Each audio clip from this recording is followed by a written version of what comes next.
पूर्वी खबर। सालानपुर में सनसनी, एक सप्ताह से लापता युवती का खदान से सड़ा गला शव बरामद। जांच में जुटी पुलिस। पश्चिम वर्धमान के सालानपुर थाना क्षेत्र में उस वक्त सनसनी फैल गई जब रविवार सुबह ईसीएल की बंजेमारी ओपनकास्ट प्रोजेक्ट ओसीपी खदान के पत्थरों के बीच से एक युवती का सड़ा गला शव बरामद हुआ। मृतका की पहचान कपड़ों के आधार पर शिवदासपुर निवासी राबन बाउरी की पुत्री पूर्णिमा बाउरी के रूप में की गई है, जो पिछले रविवार से लापता थीं और जिनकी गुमशुदगी की शिकायत परिजनों ने थाने में दर्ज कराई थी।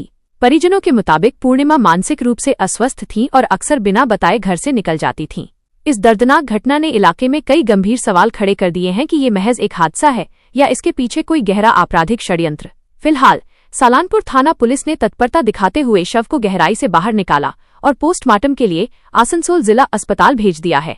पुलिस का कहना है कि पोस्टमार्टम रिपोर्ट आने के बाद ही मौत के असली कारणों का खुलासा हो सकेगा।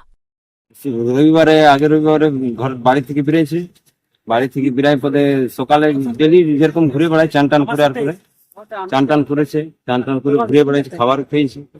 খাওয়ার পর যেরকম যায় সেরকমই ঘুরে আসে। আমরা খোঁজ করি না, আমরা যাই গিয়েছি কোনো দিকে আসবে 11-12টার সময় দেখছি খাবার খায়নি, আসেনি। তারপর থেকে খোঁজ করা হয়েছে। খোঁজ করা হলো, চারিদিকে খোঁজ করলাম, দেখলাম তো পাওয়া যাচ্ছে না। সন্ধ্যা হয়ে গেল। তারপরে দিনে থানা গেলাম, থানাতে যে খবর দিলাম। থানাতে বললো 24 ঘন্টার পর এটা এফআইআর হবে। কি নাম ছিল? পূর্ণিমা। কোথায় পাওয়া গেছে বডিটা? বডিটা এই তো এখন পাওয়া গেছে তোমার যে বঞ্জিমারি খাদানে। আপনি কে ওনার কাকা? কোথায় বাড়ি? सिकदासपुर।